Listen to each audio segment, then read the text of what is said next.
Hello, everyone. This is Empowering Democracy. It's another Dump the Corruption stream. However, tonight I won't be doing litmus tests of Freedom Caucus members. I'm going to postpone that till Friday because things are getting really hot with respect to the debt ceiling crisis. And I want to talk some more about that. I just think it's outrageous what the administration is doing in this area. Uh, they're doing exactly what people did not vote for them to do, in my view. When the debt ceiling crisis first began to manifest himself, hi, Steve Day, who says hashtag mint the coin. Thank you very much for coming. When Biden started talking about the debt ceiling crisis in January, which is when Yellen first started talking about it,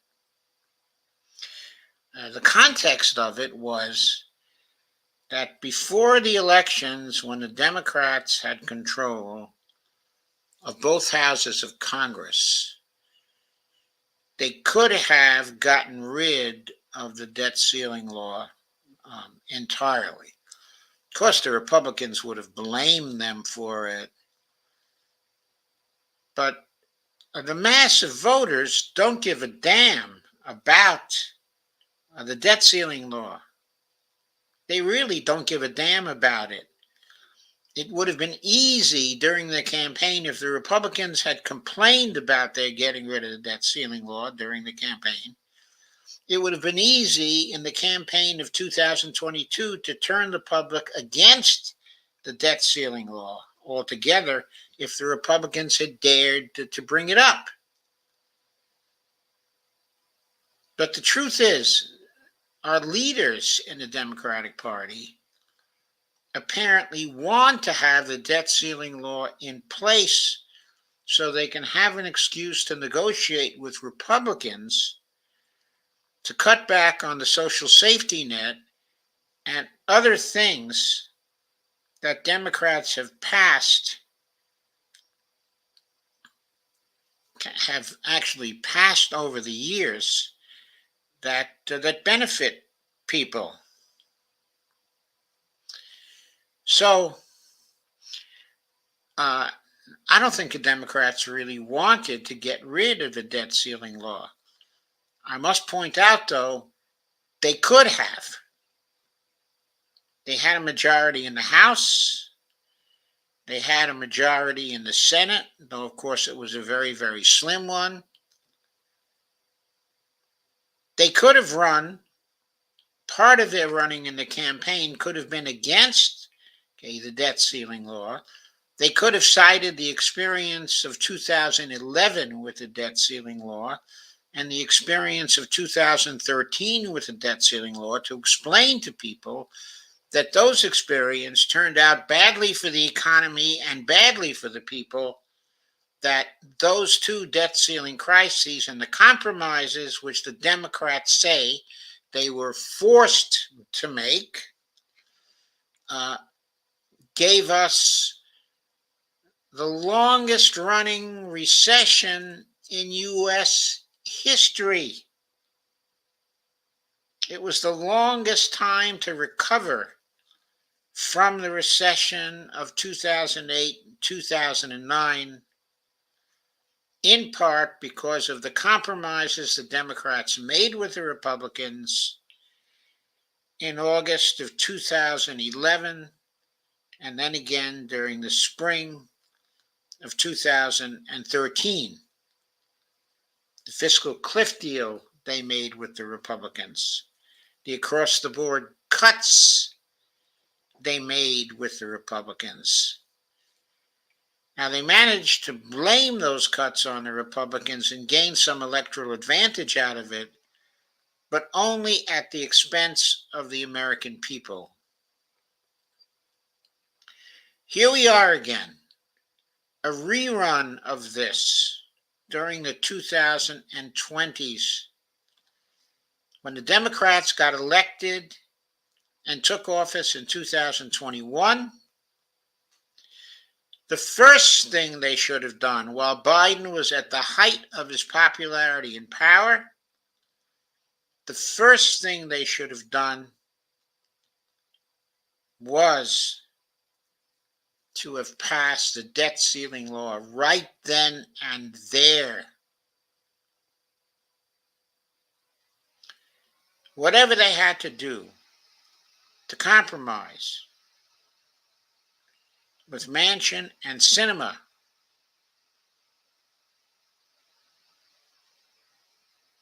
they needed to do it to get rid of the debt ceiling law and take this tool, this weapon, away from the neoliberal austerity mongers. And they didn't do it. Not when they first came into office, and not during the final months of the lame duck Congress, when they knew they were going to get hit with a debt ceiling crisis by the Republicans, because the Republicans had turned back the clock to 2011. They knew what the Republicans did then. They knew the Republicans were going to get them over a barrel with the debt ceiling crisis. Biden in January determined that he wasn't going to compromise with the Republicans. How many months did he say, I'm not going to negotiate with them? I'm not going to negotiate with them. And what is he doing now? He's negotiating with them. Now, he has the tools to ride roughshod over them. He can use the coin. He can mint, cost the $1 trillion coin. But he could mint the $100 trillion coin and end debt terrorism forever. He has that tool. He also has the tool of using the 14th Amendment. Now, you don't use the 14th Amendment by invoking the 14th Amendment, by just saying to the Supreme Court, 14th Amendment. It has to be in the context of a lawsuit. The National Association of Government Employees, that is NAGE, gave him the lawsuit he needed. NAGE sued Joe Biden and Janet Yellen in their capacities as President and Secretary of the Treasury, sued them for not passing the debt limit, which they could have passed back in January. And they sued them on grounds that the union and its members were currently being damaged. These damages were relatively small, but not for the union members, they weren't. These were real issues for the union members. They were getting delays on their pay, and they were getting delays, the union was, in collecting union dues from people. So it was giving them financial problems, giving the people financial problems, giving the union financial problems. So the union decided to sue to compel Biden and Yellen to do their constitutional duty keep on spending appropriations and keep on issuing the debt that Nage felt was needed to continue to pay for appropriations and continue to pay for the debt instruments that were falling due. I'm being joined now by my good friend, Dee Pierce, Thank you for having the me. host, the host of Around the World with Dee and Friends, and she has just finished her stream with Madeline Hoffman, and so she has decided to join us for this stream. Welcome, Dee. Thank you. Thank you, Joe. I always enjoy joining your show. And as everybody knows, I'm part of the group that's been watching your show for years. So I Yes, enjoy being here. yes, you are part of the group. Hi, Robert. Hi, Kay. Hi, Steve Day. Is Steve Wolfbrand? Hi, Steve Wolfbrand. Hi, and Steve Day. And Steve Day says, "Damn it, Janet." Yes, he does. Robert Copeland asks, "Why doesn't President Biden use the clause in the 14th Amendment to raise the debt ceiling?" Steve Wolfman says, "Hello, everybody." Everybody says hello. And Dee says hello. So, Dee, I was just kind of reviewing the bidding here, pointing out that Joe Biden is negotiating with the Republicans when he said he wasn't going to negotiate with the Republicans, another broken promise. And not only is he negotiating with the Republicans, but he's talking about doing serious damage to the economy. Like, for example, he and Hakeem Jeffries are open to freezing spending for a year, not raising spending, freezing spending at the current level for a year. They're proposing that to Republicans, okay, as a compromise effort. Never mind that it does damage to the economy. Never mind that it does damage to people. They're willing to negotiate compromises that hurt people and hurt the economy to get a deal from the Republicans, where they don't need a deal from the Republicans because they have the coin and they have the 14th Amendment, and the National Association of Government Employees has given them the opportunity to use the tool of the 14th Amendment because they sued Joe Biden and Janet Yellen. They sued them and asked the court to compel them to do their duty and to issue debt in order to allow them to complete congressional appropriations spending and to issue the debt instruments that could be necessary for them to fully spend congressional appropriations and pay back the debt that is falling due. So that's the basis of their suit. It is the Congressional Impoundment Act of 1974. It is also the 14th Amendment's prohibition against questioning the debt of the United States. And there are other bases for the suit as well. But the basic point is they're asking for an emergency injunction from the Supreme Court, calling on Biden and Yellen to stop the negotiations and to do their duty and keep on spending right through the debt limit, because the suit is claiming the debt ceiling law is unconstitutional and the debt limit has no force. There were a number of ways the Biden administration could have responded to this suit. One way was for the Biden administration to join the suit and to say the government wasn't going to defend the debt ceiling law because the government did not believe the debt ceiling law was constitutional. Mhm. That's all the government had to say. But evidently, Merrick Garland thinks it's his duty to defend the debt ceiling law. Okay. In any case, they're refusing to support the suit from the National Association of Government Employees, okay, or NAGE. So that's the state of play at present with the 14th Amendment.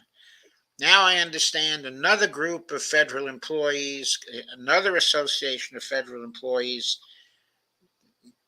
is about to start, okay, another lawsuit. Okay, so that means that somebody else will give them an opportunity to use the 14th. Of course, they can also use the coin. So, what does Biden say about that? Well, one thing he's been saying is that I do think we have the constitutional authority to use the 14th. But what is unresolved is whether we could use it in time to avoid a default.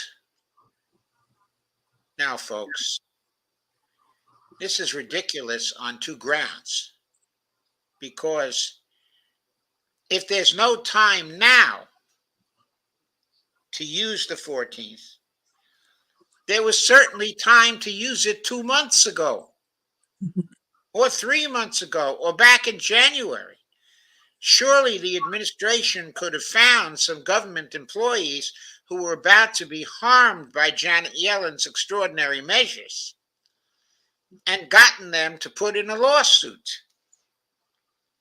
And then they would have had the tool they needed to invoke the 14th Amendment back in January or February, when there would have been plenty of time. But back in January and February, they were diddling around. Back in December, they were diddling around, but back in January and February, they were diddling around to try to create this current crisis that we have now. Instead of doing the 14th back then or doing mint the coin back then, they dithered and they dithered and they dithered. And they and the Republicans together created this crisis so that under cover of the crisis, they could do a deal to get cuts in programs that the people of the United States want. They didn't have the guts just to combine and vote against these programs earlier in the year. Instead, they wanted to play this little game of having a debt ceiling crisis that freezes the whole economy. I mean, I tell you that even things like the IT industry, they are freezing now. They are freezing investments. They are freezing hirings. They are freezing going forward because they are afraid of this debt ceiling crisis and what it might bring, including the recession that the compromises which the Democrats might make with the Republicans are likely to cause. So the businesses are sitting tight because of the uncertainty which the administration could have dispelled long ago, but which they did not. And now here we sit. And let's look at what is going on. First, though, I want to say I don't accept the premise that there's not enough time to do these things now before we get to default. Because here's the way these things are going to work. Okay, if the administration grabs hold of the lawsuit that's on right now and moves to join it, and Janet Yellen could be issuing the debt needed to complete spending appropriations right now while the litigation is going on.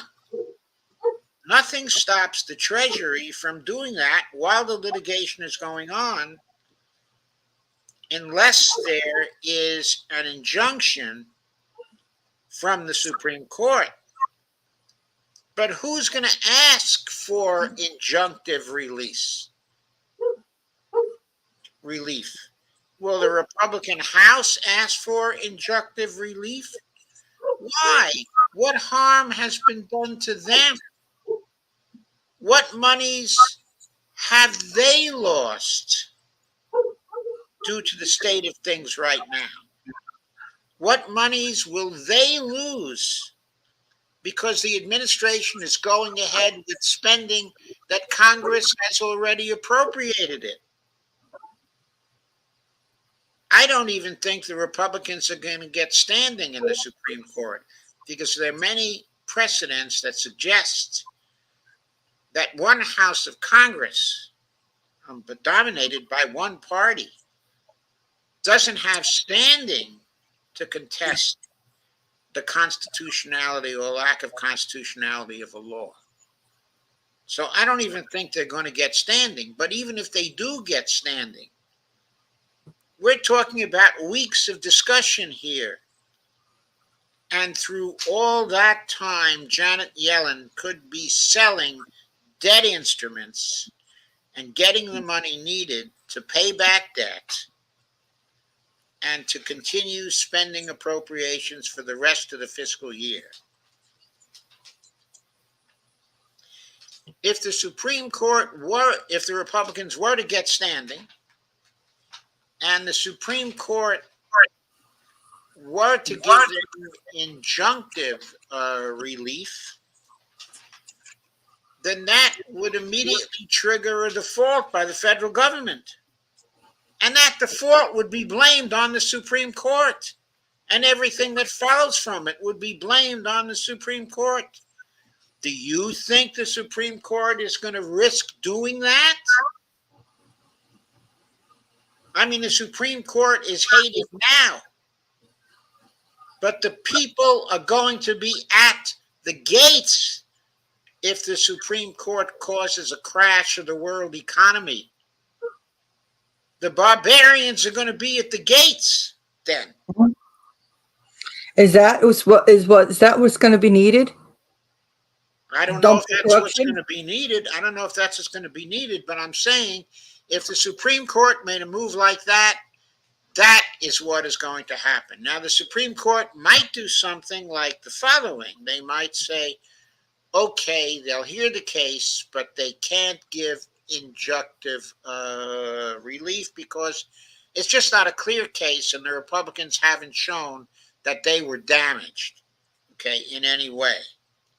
In other words, they won't be able to show damages beyond the shadow of a doubt. The Government Employees Union has very specific damages that they can show that they're incurring right now. But the Republicans in the House won't be able to show any specific damages.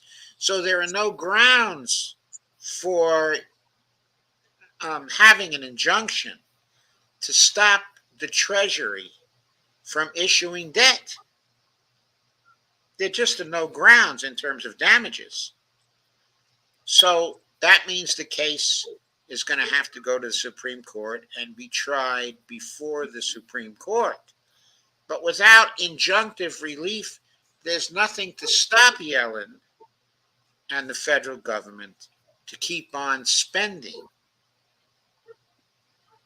Now, it may be that sometime in the future, when the court finally makes a decision on this, that they will decide that Yellen did not have the authority.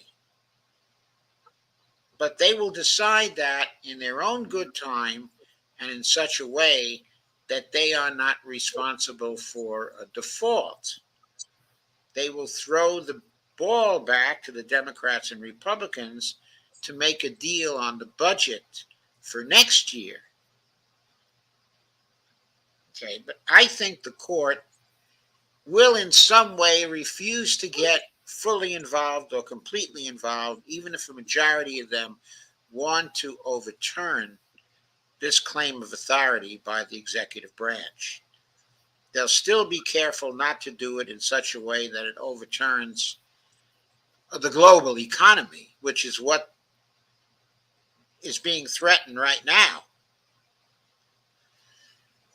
So I think that Yellen can do this with impunity, and the administration can do it with impunity. They don't even have to defy the Supreme Court, because the Supreme Court will either decide for them or decide so late in the game that they have the funds to complete this fiscal year, okay, of spending. But should the Supreme Court decide against their claim of authority in this instance, under the 14th Amendment, there's still something Joe Biden can do then. At that point, in time for next year, he can mint the big coin. In my view, he should mint the $100 trillion coin. But he should mint it. He should force the Fed to accept it, which he and Janet Yellen have the authority to do.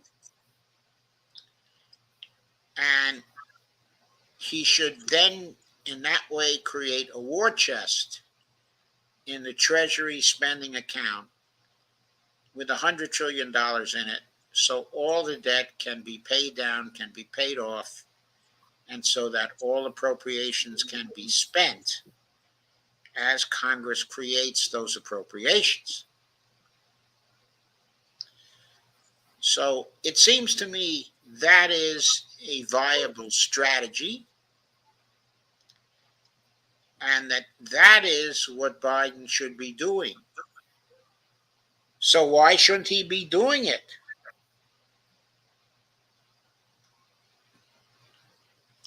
Why shouldn't he be doing it? Or why hasn't he done it? As I say, it's not because he doesn't have the time. He has the time. He certainly has the time to mint the $100 trillion coin if he wants to right now. Yes, that will be contested in court. But again, the Republicans have the same problem. They have to get the standing. They have to show how the $100 trillion coin, how it damages them. Because they have to find a basis to challenge the constitutionality of the coin law. They have to both do that and also, again, prove damages. If they can't prove damages or show even the possibility of damages, they can't get standing to argue in front of the Supreme Court. So the Republicans have problems in responding to the 14th Amendment strategy. That's what I want to emphasize here. And while those problems are being resolved by the court and by themselves, the executive branch will have plenty of time to spend the rest of the money for this fiscal year and repay all the debt as it falls due.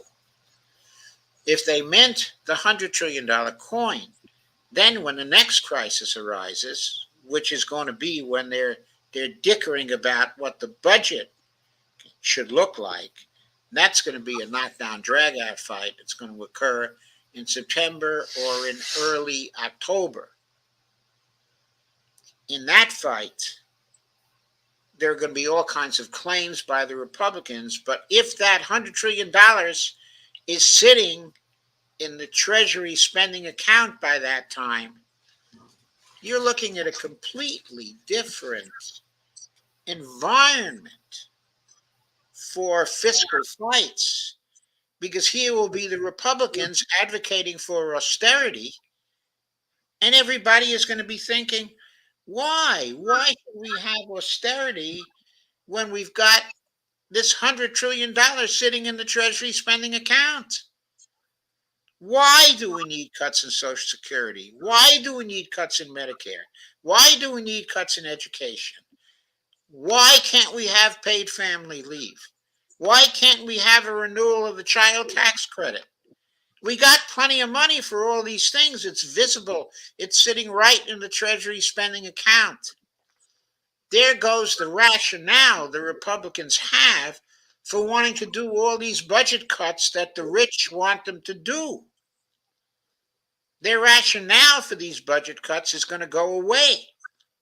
They're going to have to contend, well, we have to do this in order to fight inflation. But the Democrats can reply, well, what about cutting the military spending? And what about cutting this other spending over here? And what about not having the tax cuts you want to have for the rich, that you want to extend for the rich? That's going to cost $3 trillion. Why isn't that a cause of inflation?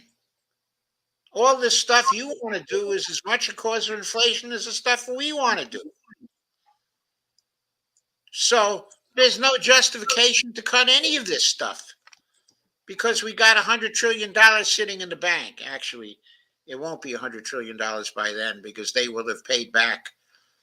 If they mint a $100 trillion coin now or next month or something like that, they will probably have paid back already $3 trillion by October. The short-term debts gets paid back fast. So that's the background for this. And we have Biden. He has the time. He has the capability. He won't use any of it. He wants a deal from the Republicans, however bad that deal is. He wants to hold hands with the Republicans and jump off a fiscal cliff again. Why does he want to do this? He wants to do this, I'm going to put it right on the line here, folks, because he's a cruel, mean old bastard who doesn't want to do the right thing for people. That's what Biden is really about. He loves to compromise with a variety of mean old bastards who've been in Congress for a very long time. He loves to do a compromise with them and say to people how fiscally responsible he's being by doing a compromise with them. He likes to pretend he's the master of compromise when what he's doing is giving up something he never has to give up. He's a fraud, and he's evil. And we need to kick him out in 2024, come what may. We really need to do that. He's been an increasingly terrible president, and this demonstration over this debt ceiling crisis has been really egregious. Okay, I want to call your attention to something else before the hour is up, because there is something else that is going on.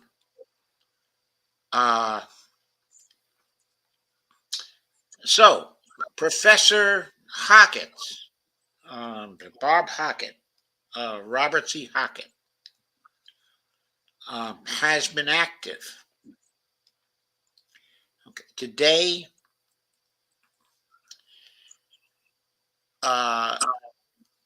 he released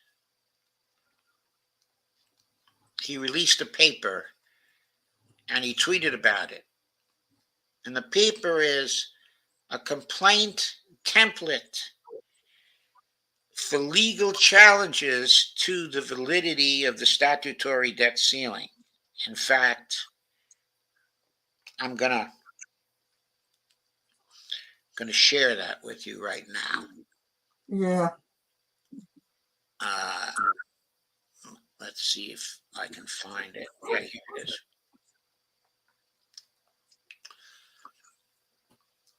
Okay, you seen the paper yet, Dee? I saw it before. Now it's all black. It was up there. I wonder why it's all black. Okay, let me start to move it around, see if it stays black. There it is. Okay. Okay, so it's called the complaint template for legal challenges against the validity of the statutory debt ceiling. Mhm. Here's the abstract, which I'll read. I can't read the whole thing, it takes too long. It's a 19-page paper. Abstract: the statutory debt ceiling appearing at 31 USC, which is the US code, 3101 B, rooted in the Second Liberty Bond Act of 1917, aimed at expanding Treasury financing operations during the First World War, is not valid in any application that would occasion default on U.S. sovereign debt, other contractual obligations, or Social Security or veterans' pension obligations. There are at least 7 mutually reinforcing legal. These include preemption of such application of the ceiling by the comprehensive and painstakingly detailed congressional budget and Impoundment Control Act of 1974. 31 U.S. Code, paragraphs 1301, et sec, and the following paragraphs. Pursuant to both the later in time rule and the lex specialis canon, the separation of powers, the take care clause of the Constitution, the presentment clause, and the 14th Amendment. Quote, debt clause found in our Constitution and the quote, absurd result canon preempting applications of law that could not have been legislatively intended. This complaint template is accordingly offered for use by any Social Security or veterans pension beneficiary, any Treasury debt holder, and any other contractual creditor of the United States whose claims might be imperiled by, quote, debt ceiling gamesmanship in the U.S. Congress. With any luck, a stampede of lawsuits in federal courts might force a restoration of statesmanship and responsibility to both Congress and the White House. And he might have added to the Treasury Department, since they certainly haven't been showing any statesmanship about this.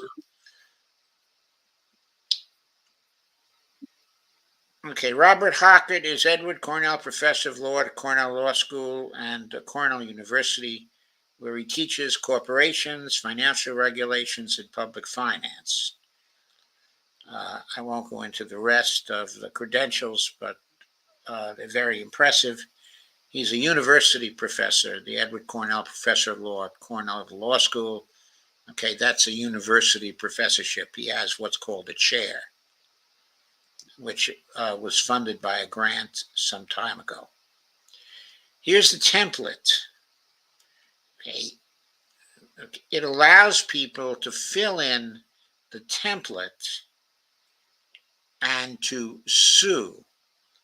And to facilitate that suit, Bob Hockett and his team have offered pro bono services to anybody who wants to take up a lawsuit against the President of the United States. Well, here it's just, let me see. exactly. It's specifically against Treasury Secretary Janet Yellen in her official capacity. So it's not against the president. It's just against Treasury Secretary Yellen. Why just against her?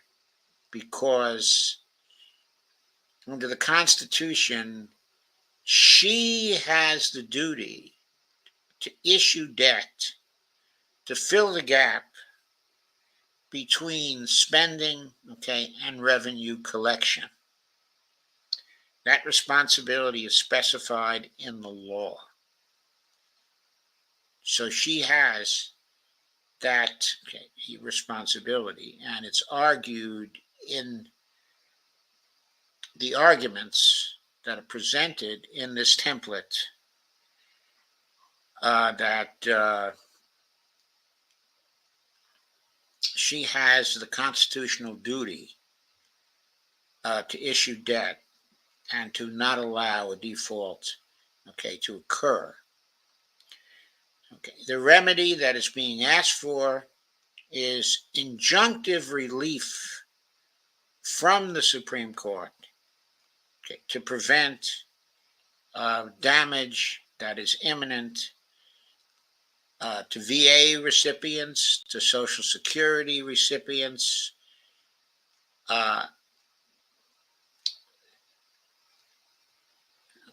to people who own Treasury instruments, because, of course, it's imminent that the federal government may not have the money to make those Treasury payments as they fall due. According to Yellen herself, that capability will be gone by June 1st or 2nd. Those will be the dates of the default, according to her. I think everybody believes there's probably a little play in there. There might be a week or two or something like that. But the default will potentially occur as early as June 1st, 2023, but not more than a few weeks later than June 1st. An outright default on the billions of dollars in United States debt that matures in June is thus imminent, says the complaint. Okay, so I asked Bob Hockett what it would cost for individuals to sue. He replied that his team is offering pro bono services. So I pointed out that there are still filing fees, and I asked him what the cost of those filing fees would be. Haven't taken the trouble to look them up because I figure he knows. Okay, but he hasn't replied to me yet. I expect a reply at some point, and when I get one, I will convey it to you. What he expects, as he says in the abstract here, I think this is very significant. What he's trying to do is to cause a stampede of lawsuits in federal courts that might bring people to their senses, people in government, the people currently refusing to do their duty. Okay, and by the way, while we might say, that the Republicans are not doing their duty because they're calling the debt into question, by not making a deal in terms of the debt ceiling, insisting on all these cuts, the first duty belongs to Janet Yellen and to the president, because rather than undertaking a negotiation with the Republicans, they have the duty to break the debt ceiling, because it is not binding on them for all the reasons stated here. So Bob is making a call to people to take the matter in their own hands and to sue Yellen. He is offering pro bono services. He hasn't answered as to how the filing fees will be raised, which I'm not sure what they are, but they may be too much for poor people to undertake. And a lot of poor people, or imminently poor people, would be hurt by any default. If it affects Social Security, there are going to be millions that are going to be hurt in June. In just a couple of weeks, considerable damage will be done to them. And veterans' pensions also. Considerable damage will be done to them.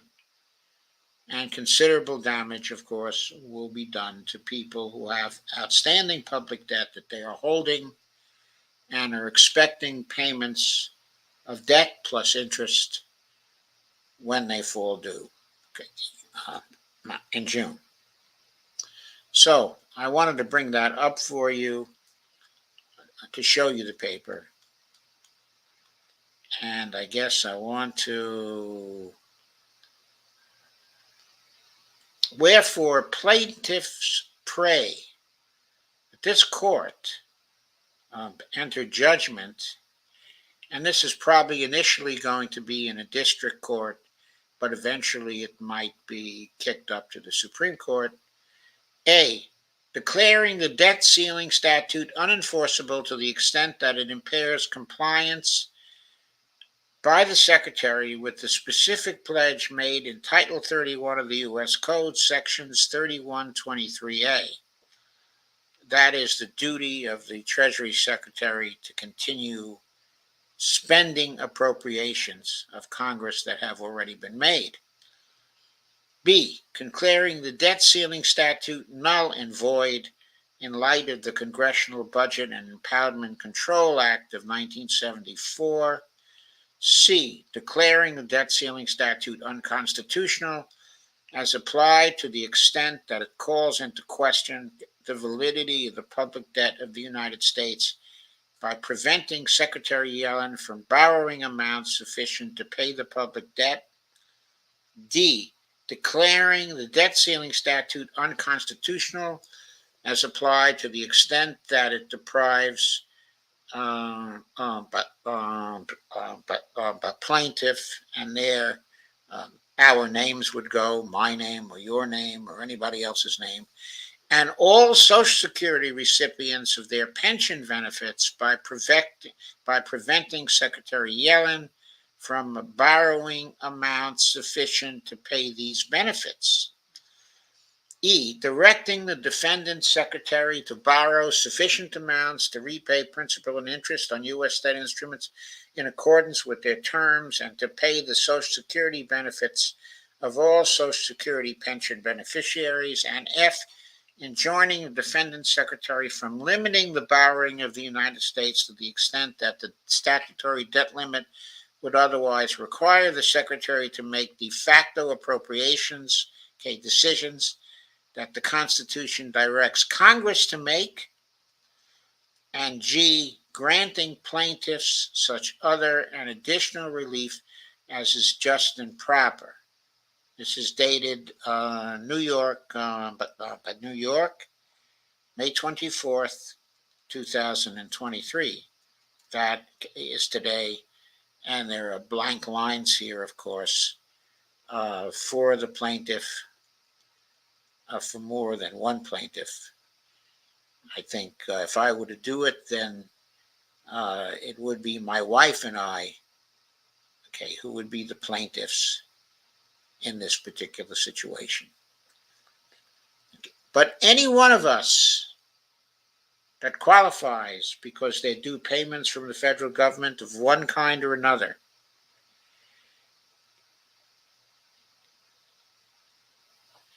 can fill in the blanks in this template and can file suit in the United States District Court for the District of Columbia. That's where the legal action would begin. I hope people take advantage of this. This is a way of pressuring the federal government. The more of us who can sue. If hundreds of thousands actually do take the opportunity to sue, it's got to have some effect on the administration and on the president to take some action, because people are saying, we know the fault is Secretary Yellen's and President Biden's. We know they have the responsibility to prevent a default. They have the responsibility to go right by the debt ceiling law, to ignore it, and to continue to borrow. And they should have been doing it for the last 5 months. We've reached the debt ceiling in January. Instead of using these extraordinary measures, they should have just issued the debt back then and precipitated the crisis right back then and never negotiated with the Republicans at all. And they should stop the negotiations now. And they should stop them by joining these suits by people, which I hope will be a response to Bob Hockert's effort here. So I'm going to stop sharing this. And I'm going to go back to talking to you directly.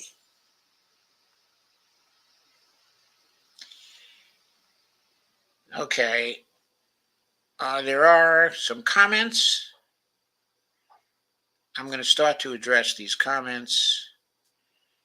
But what I'm saying is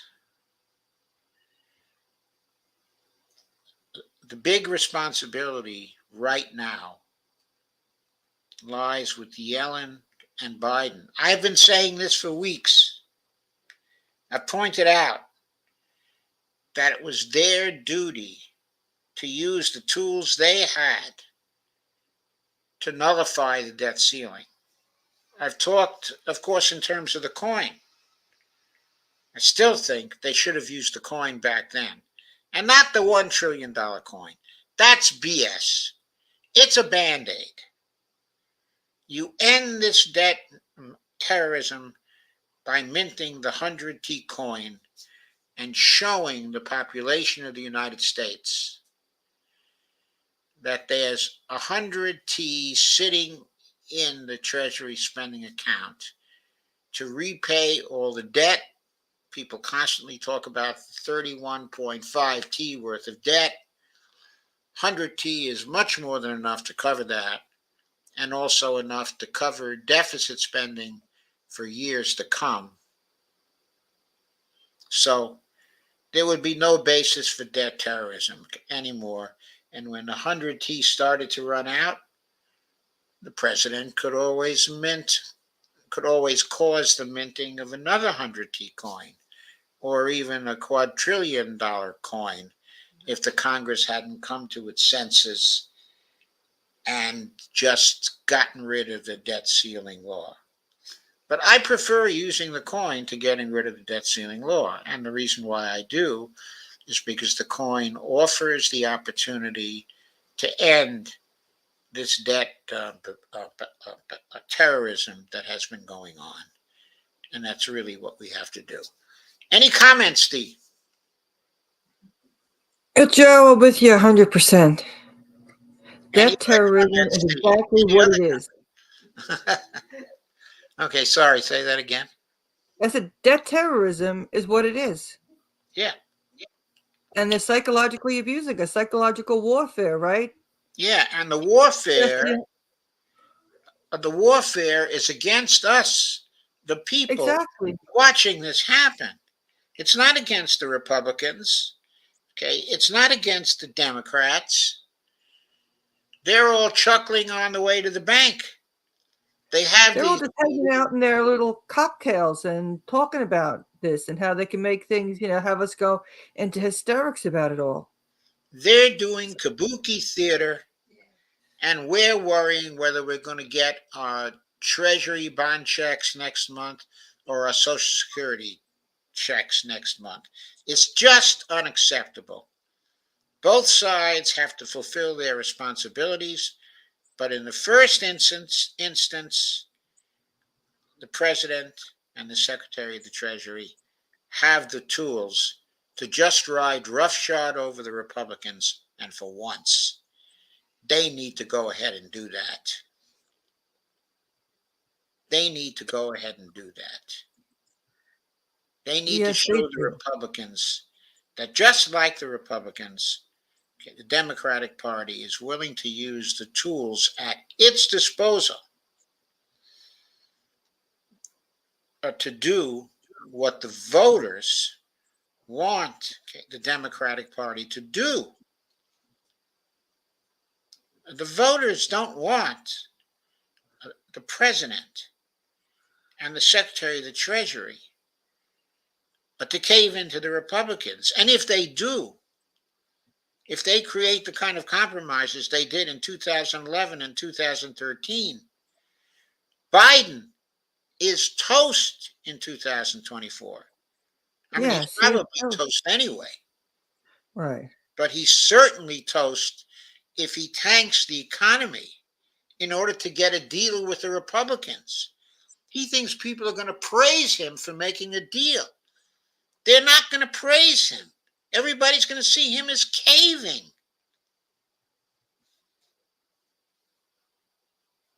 He He always caves. caves. He always caves.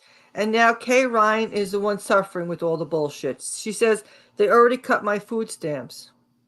Yeah, yeah, there it is. They cut the food stamps due to the extraordinary measures. Those were some of the extraordinary measures. Poor people get hit, and middle class people get hit, but they don't get hit. Hakeem Yeah. Jeffries had the nerve today that the Democratic proposal to freeze spending for next year was reasonable.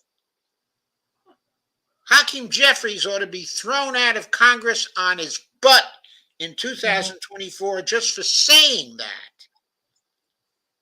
It is not reasonable. Hakeem Jeffries is a propagandist for the Austerians, and he needs to lose his seat.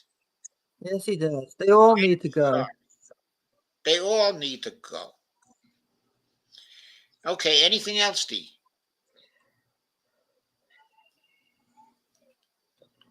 There's no reason for anybody to vote Democrat. There isn't. They're only making things worse for themselves. People already are disgusted with them. Right.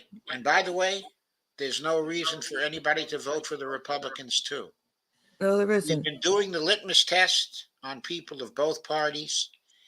Every one of them thus far has failed, okay, the litmus test in the House.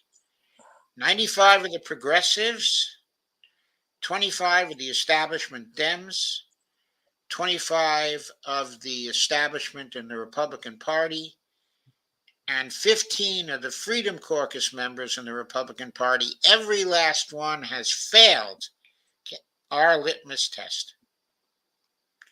I'm pretty sure the last 10 of the Freedom Caucus Republicans are going to fail um, uh, that litmus test. But do you know what Matt Gaetz said today? No, what did he say? What he said today, okay, let me find this piece. A piece in Common Dreams covered this. Let me scroll down and get this. Matt Gaetz openly confirms Republicans see U.S. economy as our hostage. Let me just keep reading. Quote, a key player in the extreme MAGA House majority now admits what anyone paying attention has suspected all along, said one watchdog group. This is an article by Jake Johnson in Common Dreams. It's dated today. Okay, I'm just going to skip. Representative Matt Gaetz, Republican of Florida, came right out and admitted it, telling reporters that, quote, my conservative colleagues, for the most part, support limit, save, but grow, which is the bill the Republicans passed in the House. Their version of what a debt ceiling law should look like. And they don't feel like we ought to negotiate with our hostage, unquote. What is their hostage? Their hostage is the economy of the United States. The Limit Save Grow Act is legislation Republicans passed in a party line vote last month, staking out their position that the debt ceiling shouldn't be raised unless rich tax cheats are protected. And a tax is taken to spending on federal nutrition assistance, also Medicaid, affordable housing, child care, and other key programs. The House GOP, led by Speaker Kevin McCarthy, but heavily influenced by the far-right Freedom Caucus, has held to that position, threatening to force a debt default and unleash global economic chaos unless their demands are met.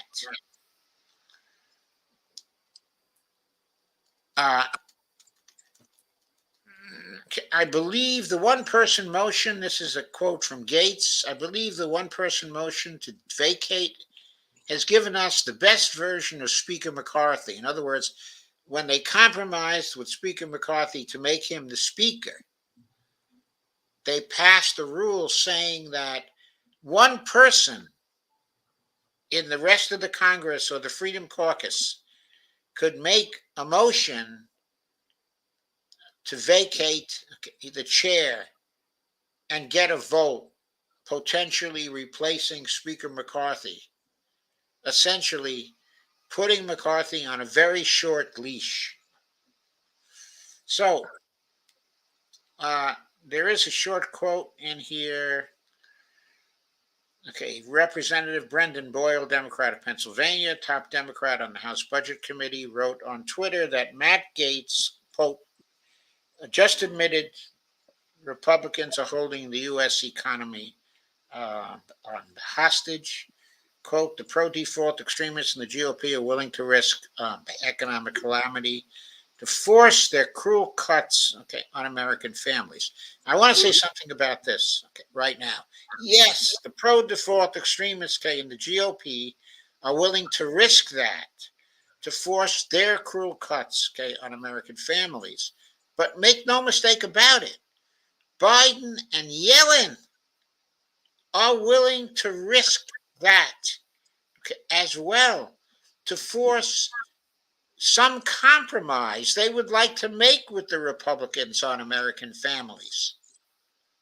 So both sides are doing similar things. If Biden and Yellen did not want to make a deal with the Republicans, they're prioritizing making a deal with the Republicans over using the tools they have to just kick the Republicans down the block and end this debt ceiling crisis now. They're saying to us, we prefer to make a deal with the Republicans rather than just saying to them, screw you guys. We are using the 14th Amendment. We are using mint of the coin. so that you will never be able to play this terroristic game again. They're saying to us they prefer to have the deal than to do that to the Republicans on our behalf. So, what do we need them for? What do we need them for? The answer is we don't need them for anything. No. Because why did people vote for them? Every time Democrats, what is their selling point? They're always telling the downtrodden, the poor, we're here for you. We'll stand by you. You've got us. And here they are, preferring to make a deal with the Republicans rather than use the 14th Amendment and the other laws specified by Bob Hockett to just overturn completely what the Republicans are trying to do. Okay, let's get to some of the comments. Steve Day says, damn it, Janet. Robert Copen says, why doesn't President Biden use the clause in the 14th Amendment to raise the debt ceiling? The answer, Robert, is that he evidently prefers to make a deal with the Republicans to cut some of our social safety net. That's the answer to that question. Steve Wolfbrand says, hello, everybody. There are hellos there. And then we get to the next substantive comment at 9:20.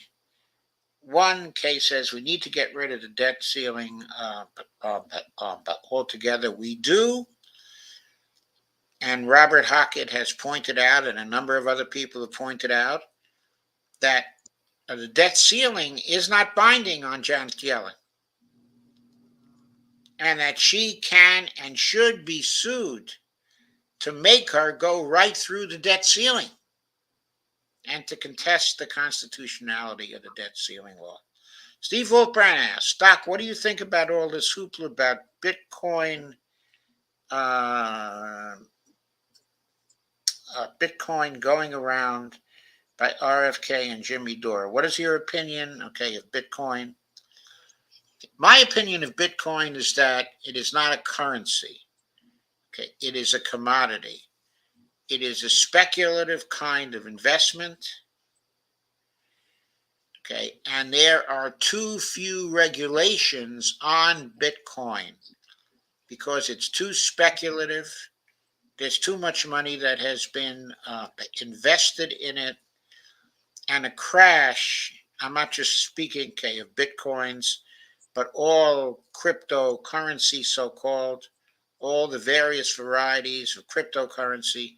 There's been so much investment in those that it's like the stock market was before regulations set in, but during the 1930s.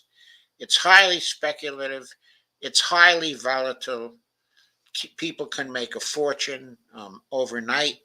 People can go broke but overnight. We can't have that kind of volatility in markets.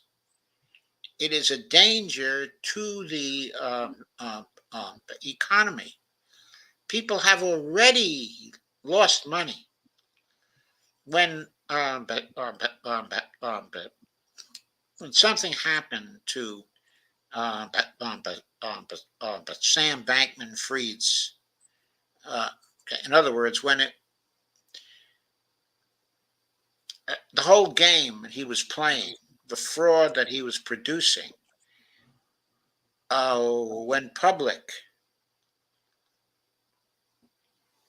there was a crash in some of the cryptocurrencies.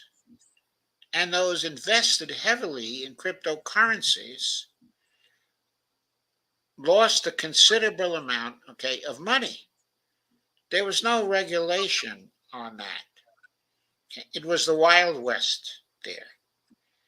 And in investment vehicles, we don't want to have, a Wild West. We want to have something where gains are reasonable where losses, okay, are reasonable, where things are not so volatile as to endanger the economy, okay, the larger economy. So I'm not against Bitcoin and the other cryptocurrencies. I'm not I'm not against investments in those things, but I do think they need to be regulated in the way that stocks, okay, are regulated. They are not currencies. By the way, I loved RFK's speech, okay, on Bitcoin. I mean, I just loved it as a political speech. It was absolutely wonderful, and as a speech about safeguarding freedom, freedom, it was absolutely wonderful.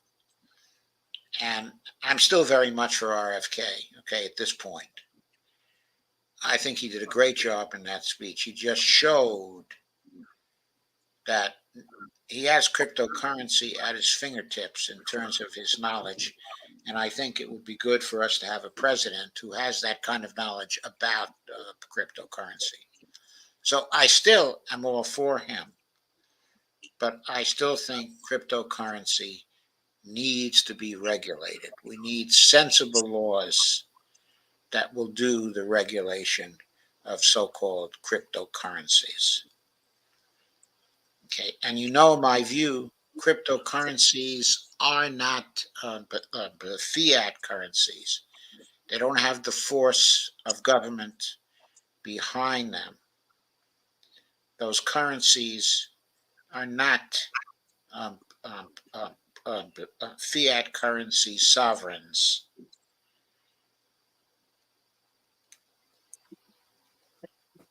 They are limited. The mining that can be done is limited. In that way, they're similar to gold, okay, and other commodities. If we ever created them, okay, as the basis, okay, of our economy, we would be subject to the kinds of crashes and flights of fancy that we saw throughout the 19th century here in the United States. It would not be good for the economy. Okay, it's a bad thing. So let them exist. Let people use them as investments. Okay, I'm all for that.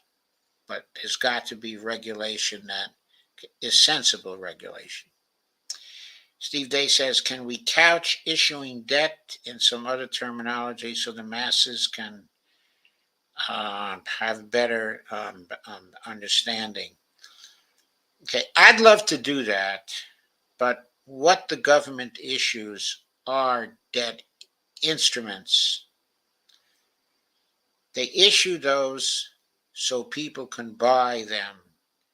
And the federal government, when it sells a debt instrument, it promises to pay back the principal, pay back the interest at a fixed time. That is the sense in which those instruments are debts.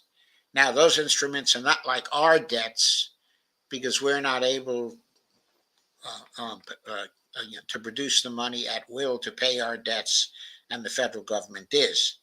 That's the difference. So, in a sense, the federal debt is not debt. It's not debt in the sense that we have debt, that non monetary sovereigns have debt. I completely agree with that. But it is debt in the sense that the federal government has to pay it back and has to pay the interest, okay, on time. So that's what I have to say about that. So I don't really wish that much to change that particular terminology. Yes, we have to make people realize that when the government issues debt instruments, at the same time, it's doing deficit spending, and that the government's deficit spending is our savings. Yes, that point of view I completely endorse. But we also have to understand that the government doesn't have to issue debt for us to have those savings. All the government has to do is to deficit spend to give us the savings. Okay. If the government wants to issue platinum coins, then the government doesn't have to issue any debt. So it isn't the debt that produces the savings. It's the deficit spending that produces the savings. Steve Day says understanding. And Lana says, hey, Robert K. and Steve. Lana says, Dr. Joe, it is true that only the seigniorage on the coin can be spent. It's true that only the seigniorage on the coin can be spent by the Treasury Department. The rest of the proceeds from the coin that can be spent by the mint. Okay. She says, I'm also confused by that fool on Twitter chatting with you the other day. Which fool was that? And Lana says, Professor Hockett is a gem. Yes, he is. He is a law professor, so yeah, he will quote the legal code. And he will litigate also. In other words, when he's offering pro bono services, he's saying that he and his team will represent we, the plaintiffs, in court. He wants us to sue. Yes, he wants us to sue. That's what he's suggesting. As a disabled military veteran, I will sue Janet. Send link to Hockett's template. Sorry, I forgot to do that. Let me see if I've got that link here clearly.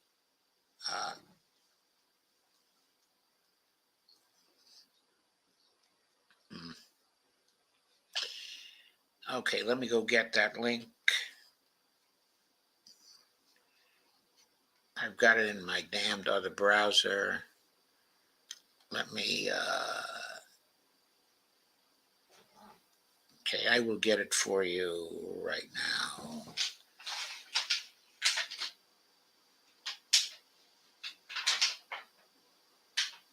I'll go search for the link right now.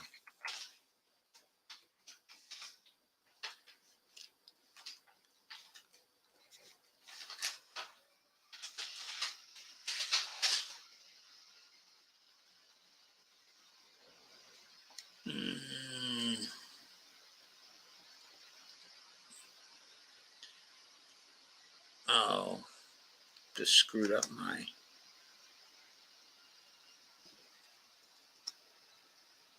my spaces are not in.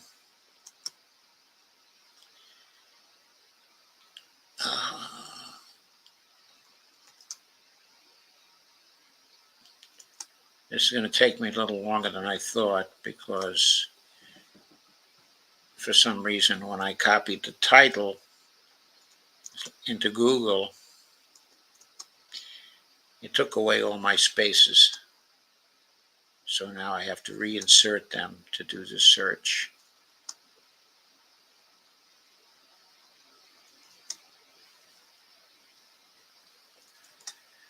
Okay, they reinserted. Let me search for it now.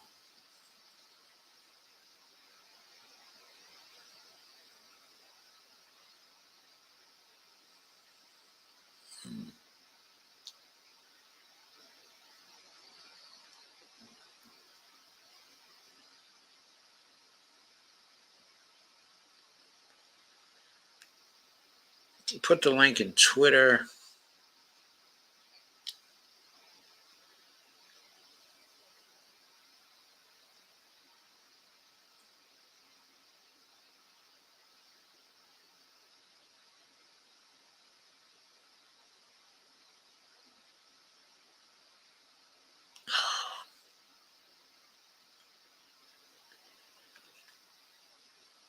Okay, let me open the link here.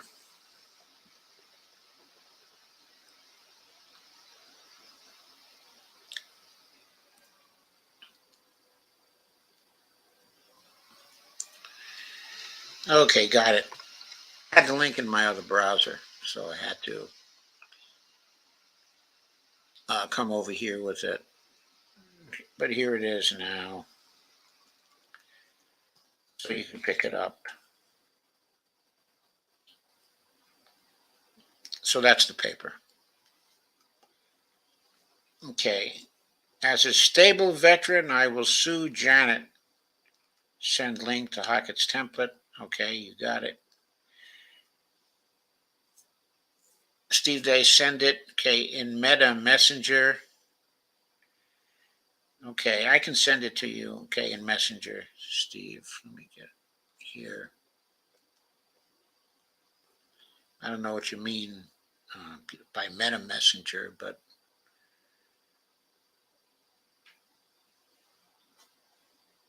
I should certainly be able to send it in Messenger.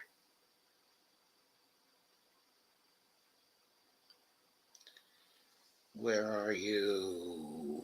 Oh.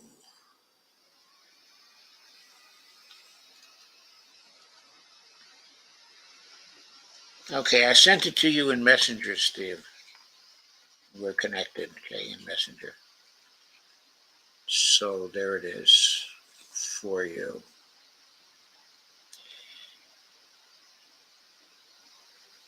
Solana says, is this going to be a tweet storm? He hasn't actually done a tweet storm yet. But maybe I'll do it, do a tweet storm on it, but tomorrow. Andy Candy says, could people on food stamps file such a suit? Yes. Yes. Steve Day says, I don't understand why we use the term by borrowing by Uncle Sam. We use the term because there is a debt contract involved. In other words, the debt instrument contract or the debt instrument sold by the United States is a contract between the buyer and the seller.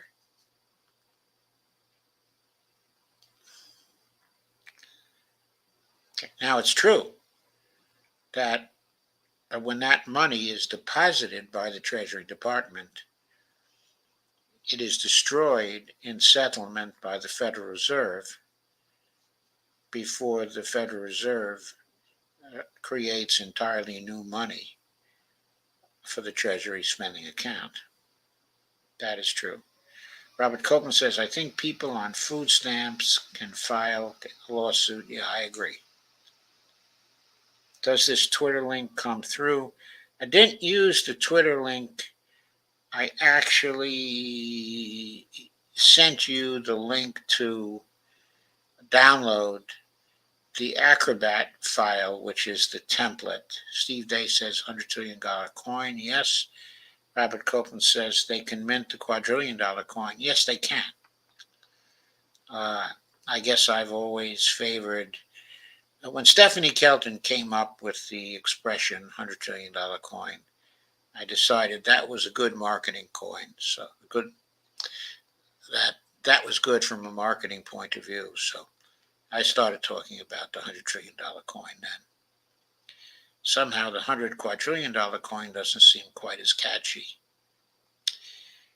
And Andy Candy says, yeah, Joe, because the Republicans perform this debt terrorism every single time.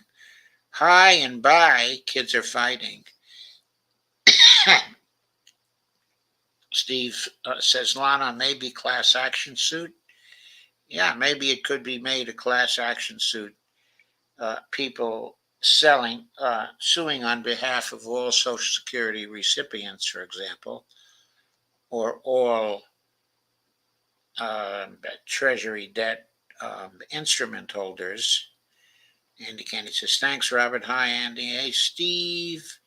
To see, we'll review later. Kids again. I got 4 of them tonight. Laugh out loud. Kay says, they already cut my food stamps. Lana says, I don't mind signing a petition or paperwork to put a suit in motion, but those filing fees need to be spelled out. Yeah, I think so, Kay. I think what's likely going to have to happen if Bob wants to get this off the ground is that he probably has to start a fund to cover the filing fees. So not only do people get the pro bono services, but also get the filing fees taken care of. Andy Candy, so the kids in Hawkins College should file right now since they have student loans. Well, not unless they're due money based on their student loans. If they've already taken the student loans and they've gotten the money from the student loans, I don't know how this would apply to that. Kay says, me too, Lana. Andy Candy says, file right now. Correction. Robert Copeland says, Kay, they raised food stamps due to the COVID-19 pandemic. Lana says, because people with less food stamps are going to save the debt ceiling. And Steve Day says, I got the link to Hockett's template, so he beat me to that. Kay says, exactly, Lana. Dr. Joy was horrified to hear anyone cheering for a 1% spending cap. That's worse, Kay, than the European Central Bank at 4% FFS. I think the European Central Bank or the European, okay, I think the Eurozone will only allow, a 3% deficit. So, anyway, Robert says people on SSI are living below the federal poverty level. Robert Copeland says, President Biden will fail. Okay, the litmus test. I do, Robert. Yeah. I mean, he fails it in a New York second. He fails it in a New York tenth of a second. And so am I, Robert. And Lana says, can I call you on air quick? Sure. And Steve Day, sorry to cause Joe all that time searching. I squeezed it out of Hockett's tweet. Yeah, thank you, Steve. Alana says, sent you a Twitter link here. Did it come through? I don't know. I'll check, Lana. I got my Twitter up here, so I can check if you sent me a tweet. Okay, did you send a tweet or a DM? Hope you sent a DM. It's easier. No, you did not send a DM. You must have sent a tweet. Now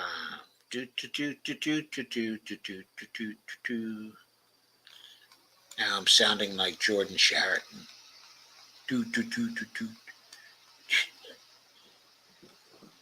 I find that so irritating when he does it. So you're doing it. Oh, boy. Okay, I don't see a tweet from you, Lana, on my Twitter yet. Maybe I've misunderstood what you were doing. Said, I just sent the DM. Ironically, Biden owns no stock. Not that that fixes everything, but I did read that. How about Jill? Does she own any stock? Lana says, I just sent to the DM, so then I should be able to see it right now. There she is. 58 seconds ago. Talman Joseph Smith, show this thread. Here we go. Gimmick, mint the coin, deposit it, yay. But it's not a gimmick. And then also mint the bond. Fed lends to primary dealers to buy it. Primary dealers buy the bonds. The government spends. Primary dealers sell bonds. in the secondary market to banks of the recipients of government spending.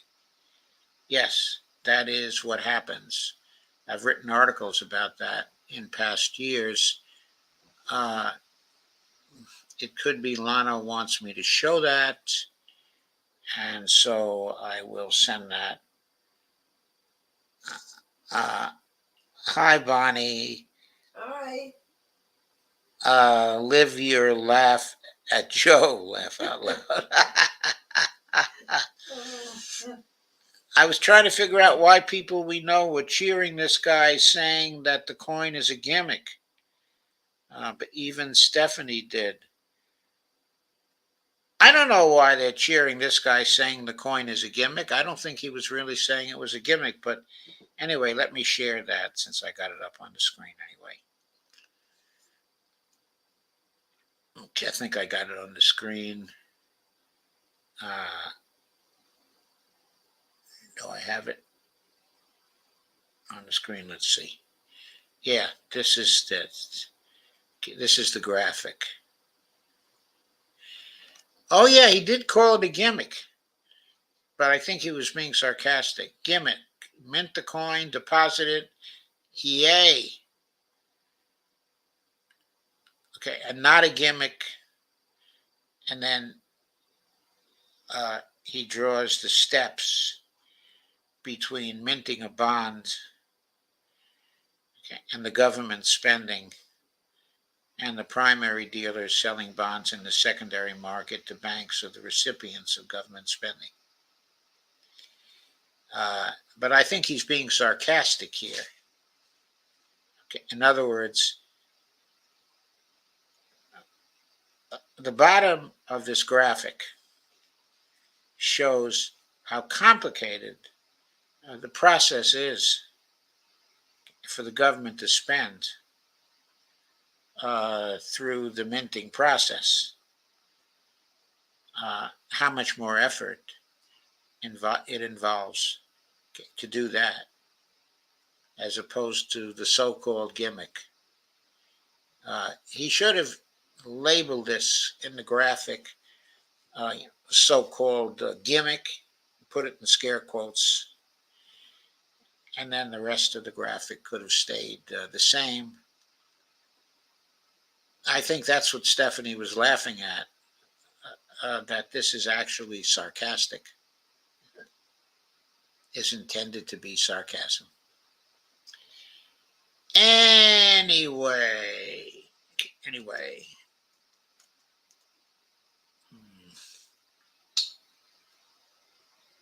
So,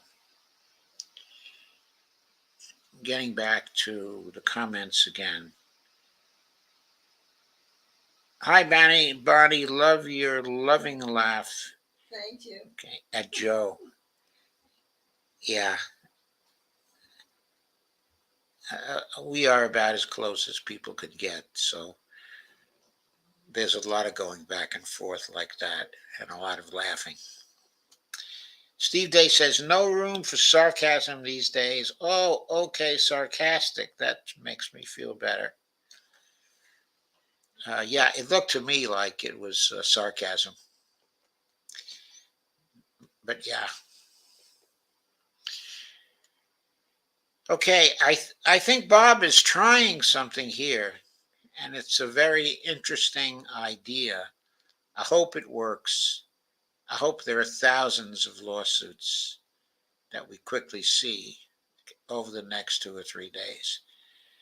That might make Biden and Yellen wake up, might persuade them that nobody gives a damn whether they make a deal with the Republicans. We want the problem solved, and we'll be happier if they solve the problem by screwing the Republicans, either by getting the debt ceiling law declared unconstitutional or by minting the coin, the big coin, the $100 trillion coin, to get completely around it. That's what we care about. We don't care about Biden's showing his deal-making capacity by making a deal with the Republicans. If he's so interested in getting credit for making a deal, why doesn't he make a deal with the Russians to end the Ukraine war tomorrow? I mean, Trump says he can do that. Why can't Biden do it? How about buying back all the guns that they're letting people kill each other with here? Yeah, Biden. So Bonnie says, how come he doesn't buy back all the guns that people are using here to kill each other? Because one group that Biden doesn't want to tangle with is the NRA. He's even more frightened of them than he is of the Republicans.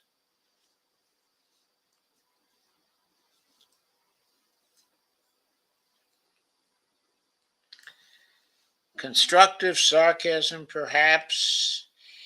And Steve Day again posts the link to the litigation template. So it's been posted now 3 times, twice by Steve Day and once by myself. So that should be enough. Any further comments by any of you before we sign off? Have you got anything to add, Dee, while we're waiting for other comments to appear? To be honest, Please be honest. wouldn't it be nice if there was honesty? Wouldn't it be nice? But I don't know if Biden knows how to be honest anymore. He's been a flip-flopper for years. All right, and he always seems to be pulling some trick or other, some cheap little manipulation. It's like he can't think of a straightforward way of doing things. Right, you always have to be manipulative. Andy Candy says, boy, melatonin gummies, those gummies are heaven sent. Wink, wink. Yeah, she said it was gummies. Steve Day says, love and peace. Thank you very much, Steve. I certainly appreciate it. So, Steve Wolfbrand, are you going to sue? I'm not sure Steve Wolfbrand's still here. He was here at 9:58, but it's a good deal later now. He might not be here any longer.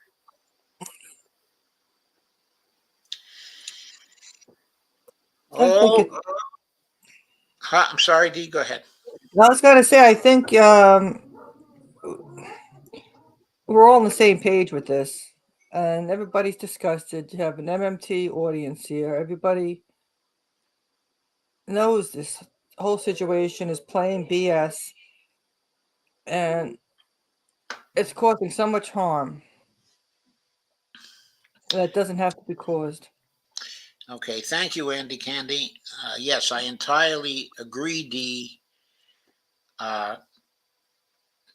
Okay, I think it's also true that there are none of us here that will give Biden any credit for making a last-minute deal with the Republicans that causes a weakening of the safety net or results in other cuts to discretionary spending that we need.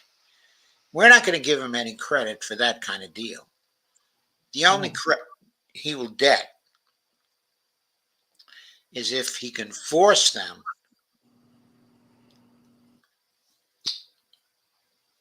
to repeal the debt ceiling law completely.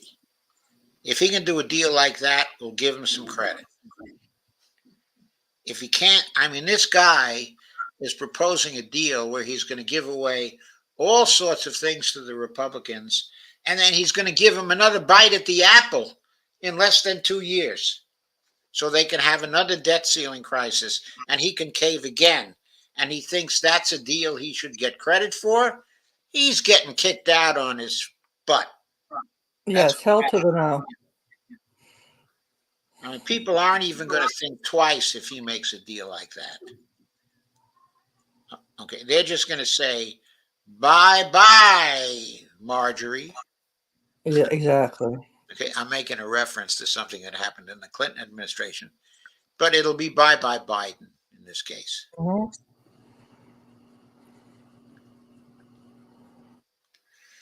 Enough is enough. Enough is enough.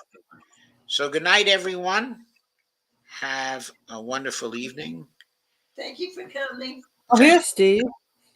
Steve says the Biden family are extremely corrupt and are being protected by FBI and DOJ.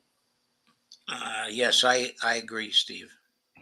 I think they are extremely corrupt, and I think they are being protected by the FBI and the DOJ. Lana says good night. Good night, Lana. Okay, good night, everybody. Good night. Yes, We're good going to night. say good night, and we'll see you tomorrow.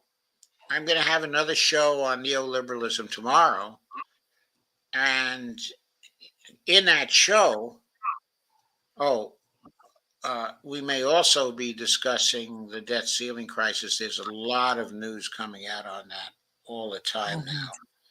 It is really big.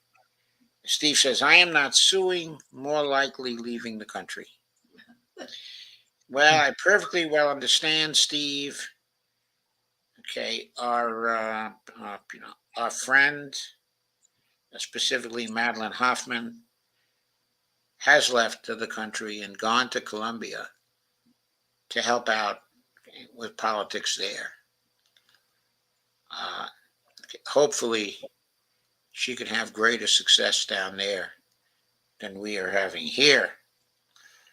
Kay says, I'm out of here for tonight. But take me, Steve. I love you all. So Kay wants to go too. And with leaders like this, of course, people want to go. More and more people are going to want to go. Thus, we can change the leadership situation. Steve says, good night, Kay. Sleep tight. Anyway, I may be talking about this again. I did forget to say something about debt ceiling crises are the tools of neoliberal austerity. Specifically, one of the articles I read today does claim that there is a big donor and a foundation funded by big donors in back of, or anyway, making strong support for Kevin McCarthy and for the Freedoms Caucus, extreme attempt to use the debt ceiling crisis to extort things out of the Democrats.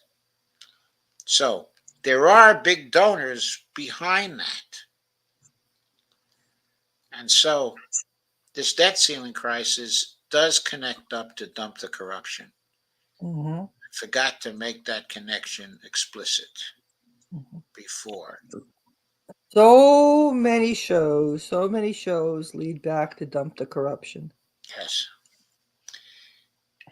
So tomorrow, I'm pretty sure we're going to get back to neoliberal austerity because judging from the number of articles that appeared only in one outlet today, only in Common Dreams, I think it's going to be even heavier tomorrow and Mhm. continuously heavy until we get out of this debt ceiling crisis one way or the other. I hope we don't get out with something that's immediately going to give us a recession. We don't need that at this point. Anyway, again, take care, everybody. Buy Joe a cup of coffee. And buy Dee a cup of coffee too. Okay, because we really are on here on Tuesdays through Fridays. We're on here for 2 straight hours. Yes, At we least are. more than 2 straight hours. We've been on for almost 3 straight hours now. Okay, Yeah. but the first hour is Dee's show, and so she needs a cup of coffee for that show, and I need a cup of coffee for this show also. So thank you, everybody. And we'll see you tomorrow for 2 straight shows again. Yes, we will. Good night. Good night.